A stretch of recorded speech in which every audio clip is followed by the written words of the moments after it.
Assalamualaikum warahmatullahi wabarakatuh. Perkenalkan, nama saya Alfa Safira Kairunisa, NIM 2019 1011 0311 325. Dan teman saya. Perkenalkan, nama saya Audia Salsabila Melani Putri, NIM 2019 1011 03 11 341. Jadi saya dan teman saya di sini akan menjelaskan sedikit tentang tindak pidana terhadap benda yang terdapat dalam KUHP, seperti pencurian, penggelapan, penggelapan, dan lain-lain. Nah, yang pertama di sini ada pencurian. Nah, jadi pencurian ini itu dimuat dalam pasal 362 sampai dengan 367, di mana bentuk pokoknya itu terdapat dalam pasal 362 yang berbunyi, barang siapa mengambil barang sesuatu yang seluruhnya atau sebagian kepunyaan orang lain dengan maksud untuk dimiliki secara melawan hukum, diancam karena pencurian dengan pidana paling lama 5 tahun atau denda paling banyak Rp60.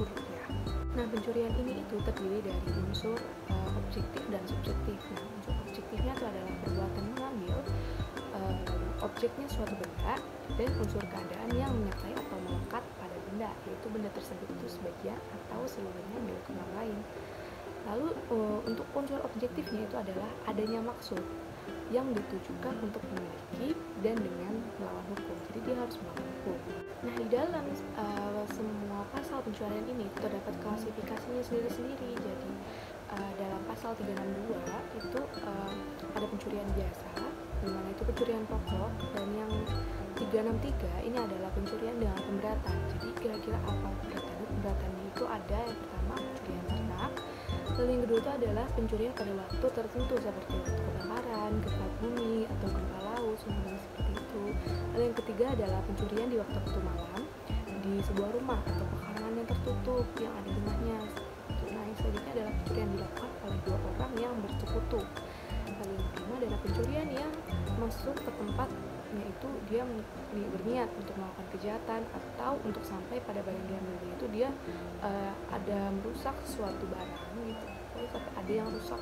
Nah, untuk yang pasal 364 itu adalah pencurian ringan. Selanjutnya itu adalah pasal 365, yaitu adalah pencurian dengan kekerasan. Kenapa disebut dengan kekerasan? Karena di dalam tindak pidana tersebut itu mengandung unsur kekerasan, yaitu dia mengakibatkan luka berat ataupun dia mengakibatkan kematian. Selanjutnya yang terakhir adalah pencurian dalam keluarga, yaitu pasal 367 KUHP. Nah, pencurian ini itu pencurian yang dilakukan di kalangan keluarga, baik pelaku maupun korbannya itu masih dalam salah satu keluarga. Nah, yang selanjutnya itu adalah penggelapan. Nah, menurut salah satu ahli atau salah satu pakar itu penggelapan itu kejahatan yang hampir sama dengan pencurian dalam pasal 362. Nah, bedanya itu adalah pencurian ini itu barang yang dimiliki itu belum berada di tangan pencuri dan masih hanya diambilnya.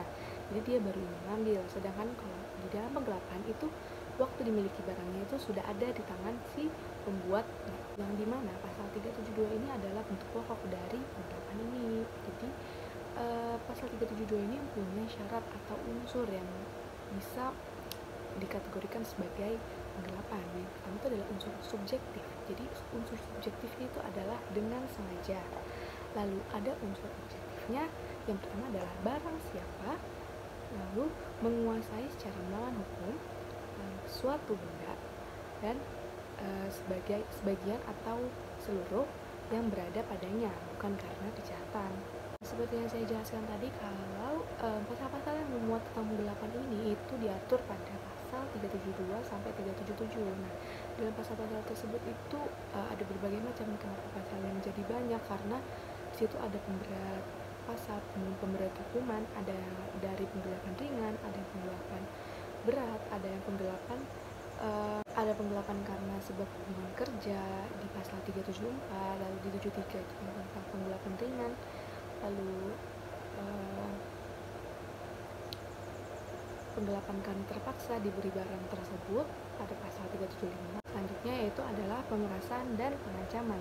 Nah, di dalam pasal-pasal pemerasan ini terdapat salah satu pasal yang dimana itu namanya adalah pemerasan biasa yang diatur dalam pasal 368 KUHP. Nah, di situ itu maksud dari pemerasan biasa itu adalah pemerasan dengan ancaman. Jadi maksudnya yang akan saya bahas kali ini.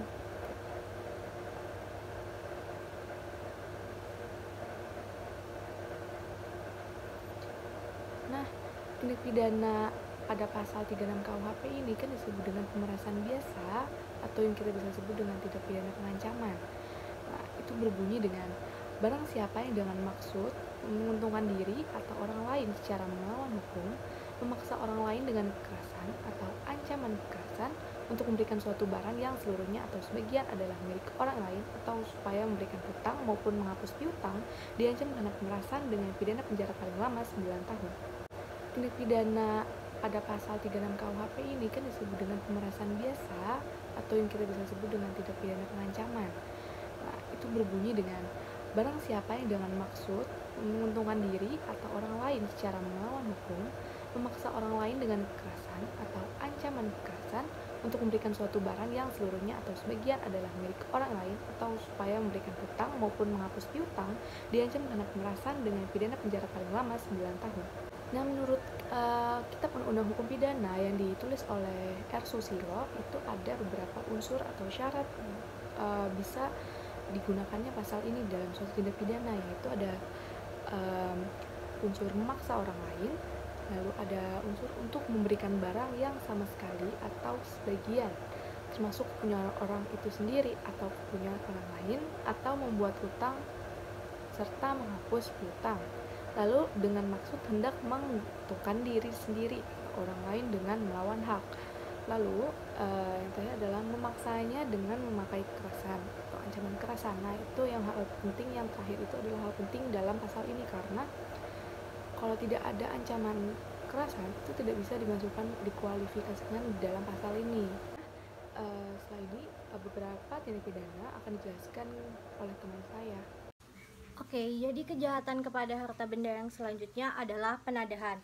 Nah, penadahan ini dijelaskan dalam pasal 480 KUHP, di mana berbunyi barang siapa yang membeli, menyewa, menukar, menerima gadai, menerima sebagai hadiah, atau meraih untung, menjual, menyewakan, menukarkan, menggadaikan, mengangkut, menyimpan, atau menyembunyikan sesuatu barang yang diketahuinya bahwa barang tersebut adalah merupakan suatu kejahatan. Nah, rumusan pasal 480 ke 1 KUHP ini dimulai dengan menyebut kualifikasi tindak pidana, yaitu bersalah karena penadahan atau healing.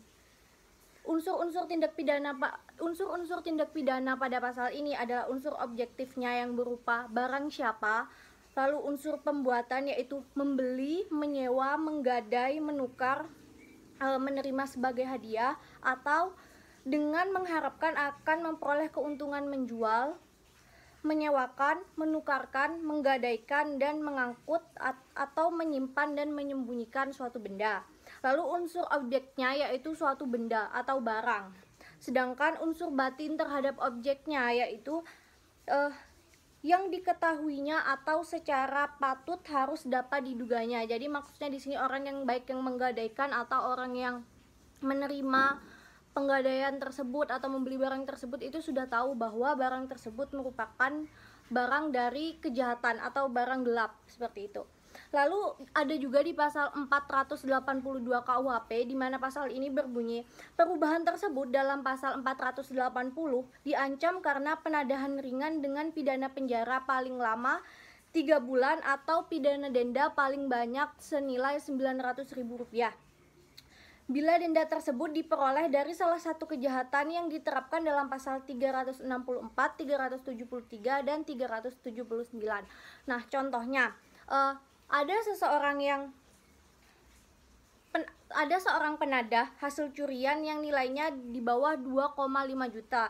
Nah, orang tersebut akan dipidanakan sebelum pelaku pencuriannya tertangkap ataukah bagaimana? Nah, dalam kasus ini sebenarnya itu ada dua tipe kejahatan. Yang pertama adalah pencurian dan yang kedua adalah penadahan itu sendiri. Karena barang hasil curiannya nilainya hanya 2,5 juta, maka pencuri dapat diancam karena pencurian ringan. Nah, dengan pidana paling lama 3 bulan atau pidana paling banyak Rp250.000 sebagaimana diatur dalam pasal 364 KUHP. Nah, dari situ si penadah karena barang tersebut hasil curian dan pencurinya itu terkena pasal 364 KUHP, maka penadah tersebut dikenakan pasal 482 KUHP, di mana si penada diancam karena penadahan ringan dengan pidana penjara paling lama 3 bulan atau denda paling banyak Rp900.000. Seperti itu. Lalu yang selanjutnya adalah tindak pidana berupa pemalsuan suatu surat. Suatu surat atau dokumen ini dapat kita temukan pasalnya pada pasal 263 KUHP, di mana berbunyi pada ayat 1, barang siapa yang membuat surat palsu atau memalsukan surat yang dapat menimbulkan sesuatu hak, perikatan atau pembebasan hutang atau yang diperuntukkan sebagai bukti daripada sesuatu hal dengan maksud untuk memakai atau menyuruh orang lain memakai surat tersebut seolah-olah isinya benar dan tidak palsu, diancam jika pemakaian tersebut dapat menimbulkan kerugian karena pemalsuan surat dengan pidana penjara paling lama 6 tahun. Lalu ayat keduanya berbunyi, diancam dengan pidana yang sama barang siapa dengan sengaja memakai surat palsu atau yang dipalsukan seolah-olah sejati jika pemakaian surat itu dapat menimbulkan kerugian. Nah, selanjutnya juga ada dalam pasal 264 KUHP ditegaskan bahwa pada ayat 1 ditegaskan bahwa pemalsuan surat diancam dengan pidana penjara paling lama 8 tahun jika dilakukan terhadap yang pertama yaitu akta-akta otentik. Lalu yang kedua adalah surat hutang atau sertifikat hutang dari suatu negara atau bagiannya ataupun dari suatu lembaga umum. Lalu yang terakhir maksudnya yang ketiga yaitu surat soro atau hutang atau sertifikat soro atau hutang dari suatu perkumpulan, yayasan, perseroan atau maskapai. Yang keempat adalah talon, tanda bukti dividen atau bunga dari salah satu surat yang diterangkan dalam 2 dan 3 atau tanda bukti yang dikeluarkan sebagai pengganti surat-surat itu. Lalu yang terakhir adalah surat kredit atau surat dagang yang diperuntukkan untuk diedarkan. Nah, pada ayat kedua juga berbunyi diancam dengan pidana yang sama barang siapa dengan sengaja memakai surat tersebut dalam ayat pertama yang isinya tidak sejati atau yang dipalsukan seolah-olah benar dan tidak dipalsu jika pemalsuan surat itu dapat menimbulkan suatu kerugian. Nah, lebih lanjut menurut pasal 264 ayat 1 angka 1 KUHP bahwa tindak pidana pemalsuan surat sebagaimana pasal 263 KUHP lebih berat ancaman hukumannya apabila surat yang dipalsukan tersebut adalah surat-surat otentik.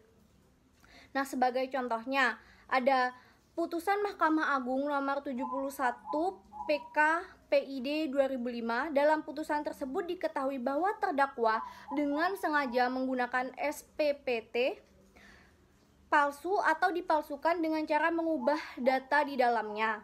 Hakim menyatakan terdakwa telah terbukti secara sah dan meyakinkan bersalah melakukan tindak pidana pemalsuan surat dan menghukumnya dengan pidana penjara selama 6 bulan.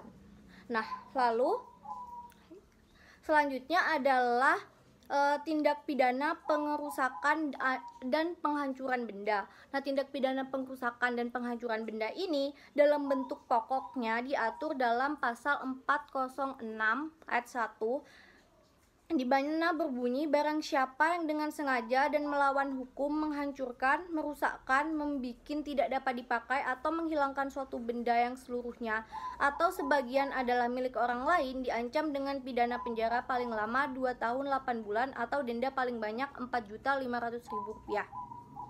Nah, unsur-unsur tindak pidana pengerusakan dan